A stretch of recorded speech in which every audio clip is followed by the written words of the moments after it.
कैसे हैं आप सभी? मैं आशा करती हूँ आप सभी लोग स्वस्थ और प्रसन्न होंगे। आज हम हमारा पाठ मशाल को पढ़ेंगे और समझेंगे। आइए इसे प्रारंभ करते हैं। यह है पाठ 18 मशाल। राम वृक्ष बेनी पुरी जी अपने भावनात्मक निबंधों के लिए प्रसिद्ध हैं और विशेष रूप से जाने जाते हैं। यह पाठ उनके द्वारा लिखित एक निबंध है। आइए इसे पढ़ते हैं। मशाल ज्योति का प्रतीक, वह ज्योति जो हमारी मुट्ठी में है।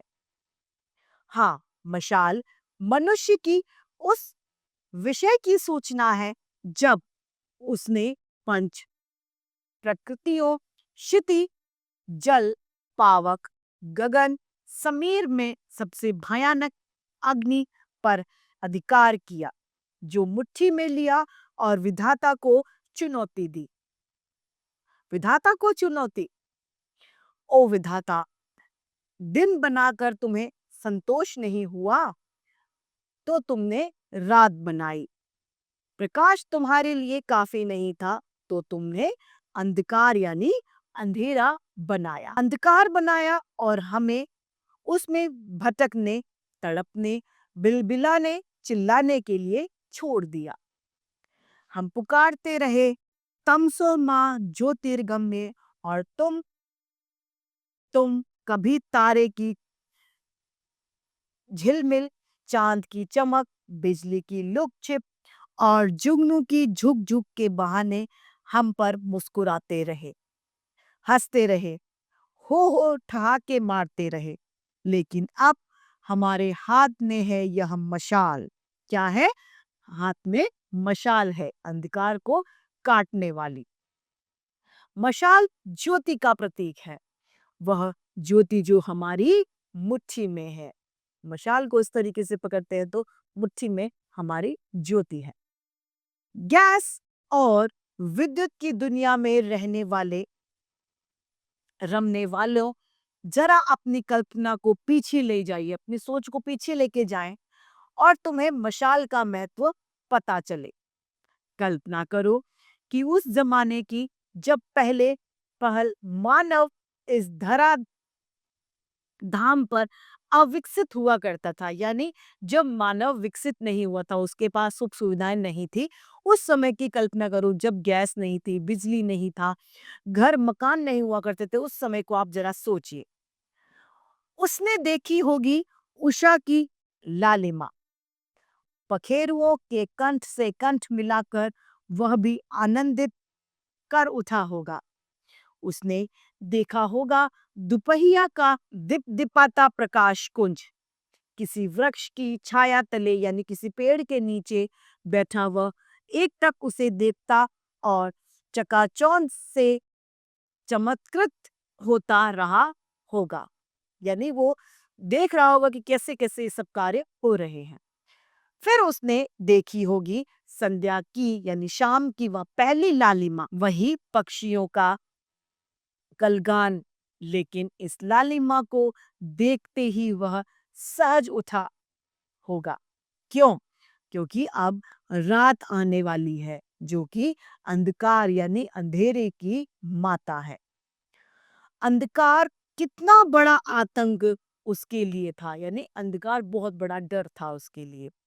वहीं अंधकार जब बाघ सिंह दहाड़ने यानी शेर दहाड़ता था, दिग्गज चिंगाड़ने हाथी चिंगाड़ते थे, अजगर फुसफुसाते थे, और यदि तुम उस अंधकार में कभी आंधी तूफान, झाड़ी वर्षा का सपना हो गया, सामना हो गया, तब तो उसके लिए मानो प्रलय की घड़ी ही आ पहुंची हो।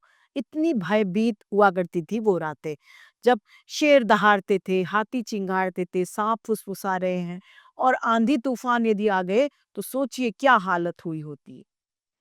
कल्पना करो वह उस समय कैसा थर थर कांपता होगा यानी डरता होगा। उसका छोटा सा प्राण उसकी विशाल दानवी देह में किस तरह व्याकुल हो उठा होगा, यानी इतने बड़े शरीर में उसका प्राण कैसे उत्सुक हो उठा होगा।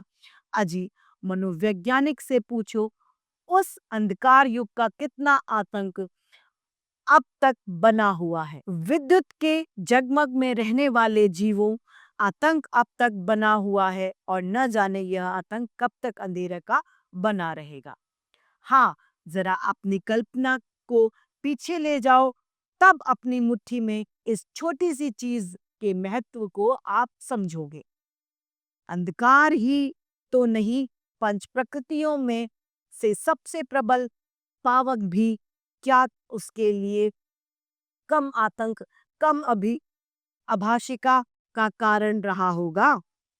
जेठ बैसाख के प्रचंड सूर्य यानी बहुत तेज गर्मी के ताप से तप्त यानी तपने वाली किसी घने वृक्ष की छाया में बैठा वह अपनी जेठ की दोपहरिया गंवा रहा होगा। शरीर पसीने से तरोबोर है, नसें ढीली पड़ रही हैं, रह रहकर आंखें झिप जाती। लू यानी गर्म हवा का झोंका हवा में मर्ग मरीचिका नहीं मालूम होता। असंख्य गेहूं फन काढ़े डोल रहे हैं यानी नाक घूम रहे हैं। वही रंग, वही परिणाम। गेहूं का काटा शायद बचे भी, किंतु इसका छुआ फिर भला इस बेचारे मानव को छाया छोड़कर दूसरा चारा ही क्या रह गया होता। इतने में ही झरने झरने ही चट चट की आवाज से वह चौंक पड़ा। अरे, यह कैसा बादल जो धरती से आकाश की ओर बढ़ रहा है। कुछ चिरांद सी गंध इन बादलों के बीच रह रहकर प्रकाश है। ज्वाला, अब तो ज्वाला ही ज्वाला। पेड़ पौधे, जीव जंतु जो सामने आते सबको उदरस्त करती यह बार बार आकाश को भी निगलने को ऊपर उचकती और उछलती है। चट चट, धू धू, हा हा, हु हु, समूची वनस्थली में भगदड़ मच गई। सभी जीव जंतु प्राण लेकर भाग रहे थे क्योंकि जंगल में आग लग गई। हाथी, शेर, बाघ, गाय, भेड़िया, भेड़, नेवले, सांप, बाज, बटेर सब भागे जा रहे हैं एक साथ। सबको अपनी जान की चिंता है। दूसरों की जान की कौन पूछे, लेकिन क्या भागने में भी ये सफल हो रहे हैं? उसकी चपेट में तो आ ही जाते हैं। उनकी चिड़िया ज्वाला धुआं गर्मी से बेहोश हो पके फल की तरह गिरती और भस्म हो जाती। उड़ती हुई चिड़िया जो थी वो ज्वाला से भस्म हो जा रही थी। मानव मानव जिसके दो ही पैर हैं और पर भी नहीं यानी पंख भी नहीं है, वह मानव क्या करे, कहाँ जाए। ओहो, वह कैसा दिन जब मानव ने इस प्रलयकारी पावक यानी आग को अपने बुद्धि बल से मुट्ठी में पकड़ा होगा। अपने दिमाग की वजह से उस आग को हाथ में ले लिया। जिस दिन मशाल बनी, दुनिया की सबसे बड़ी क्रांति उसी दिन हुई जिस दिन मशाल का जन्म हुआ। सभ्यता की शुरुआत उसी दिन से हुई। जला हुआ वन खेत हो गया, खेत में घर बन गया, घर में मशाल जली। 56 भोग, 64 कलाएं, कहाँ तक उसकी गिनती कर की जाए जो उसके इर्द गिर्द आप ही आप आ जुटे हो। अपने आसपास सभ्यता का प्रसार देखो, समुझत बने झाई नहीं बरनी। मशाल ज्योति का प्रतीक है, वह ज्योति जो हमारी मुट्ठी में हो। किंतु क्या सचमुच मानव ने अंधकार पर विजय प्राप्त की है? क्या ये सच बात है? प्रकाश और अंधेरे के संघर्ष का इतिहास बहुत पुराना है और स्पष्ट है। उसका अंतिम अध्याय आज भी नहीं लिखा गया है। एक बात जरूर है कि प्रकाश का विजय क्षेत्र दिन दिन विस्तार पा रहा है, लेकिन यह भी उतना सत्य है कि ज्यों-ज्यों अंधकार का क्षेत्र सीमित हो रहा है, त्यों-त्यों सघन सघनतर होता जा रहा है, गहरा और घना होता जा रहा है। अब जहाँ अंधकार है, वहाँ पहले से भी ज़्यादा भयानक और विभित्व है। मालूम होता है कि बाहर के सभी अंधकार मिटकर हमारे अंतर्मन में डेरा डाले जा रहे हैं, यानी हम मन में अंधकार को बसा रहे हैं। कभी वहां एक टिम सा दीप दिख पड़ता था, लेकिन अब उसका अस्तित्व भी हमें मालूम नहीं है। आज हम आंख रहते भी अंधे हो चले हैं, यानी हम सच को देख ही नहीं पाते हैं। अंधकार में टटोल रहे हैं और भटक रहे हैं, क्योंकि अज्ञानतावश हम ऐसे कार्य कर रहे हैं जो हमें नहीं करने चाहिए।